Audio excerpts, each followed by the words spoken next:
We have here our first exercise. This is very similar to Cobra in yoga. You're going to place your hands underneath your shoulders, and as you extend your elbows, you're going to lift your upper body up off the bed or mat, leaving your hips and glutes nice and relaxed.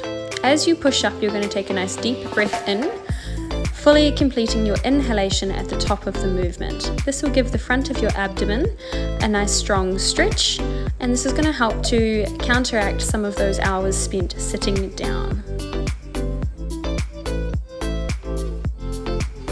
Here we have total glute. So for this exercise, you're going to lie on your side supporting your head and neck, and you're going to check that your knees are nice and in line. The top hip should always be slightly pushed forward and should not roll back throughout the movement. Keeping the knees pushed forward or in line, you're going to lift the top leg and extend it down as if you were stepping up or riding a bike. We're going to complete this movement about 8 times, nice and slow and controlled, making sure that we're not letting that upper hip roll backwards. As you can see, my upper torso is remaining still and my top knee is always coming back slightly in front of my bottom knee. Make sure to check this throughout the movement. The second movement we're going to do, we're going to go into sort of a clam position. So we're going to open the top hip again, not letting it roll back, and we're going to keep the ankles together. From here, we're going to keep the top part of the leg perfectly still, and we're going to extend the lower part of the leg out. Some people will not be able to fully straighten the leg. That's okay, you can work up towards it, working with the range that works for you in your hip in terms of rotation as well. The last movement we're going to do, we're going to come back to parallel with the knees, but we're not going to let the knees touch.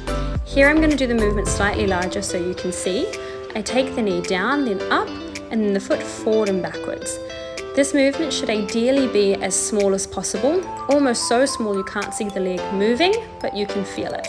By now, the back of your hip should be burning with a nice, pleasant muscle work feeling.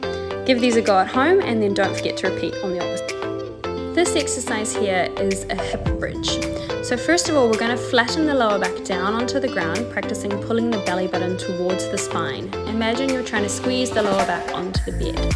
From there, we're going to try to lift the tailbone up first, peeling our spine up off the mat one vertebrae at a time. To come back down, we do the reverse. We bring one rib down at a time, one vertebrae down at a time, then the hips and pelvis, and then relaxing onto the tailbone. At the bottom of the movement, you want to fully relax everything, and then at the top, we're going to go again. This is a really good way to help control spine movement. To make the movement a little bit more challenging, you can lift your hands up off the mat. Remember, this is a pain relief version. For strengthening, we can have several other versions such as single leg or leg lifts.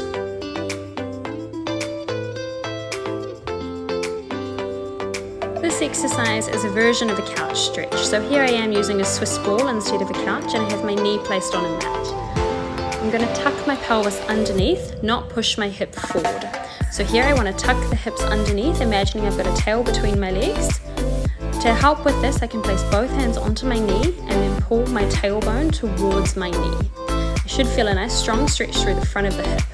I can make this a little bit more intense with one variation where I reach up and I lean over to the side of the bent knee, or the non-stretching side.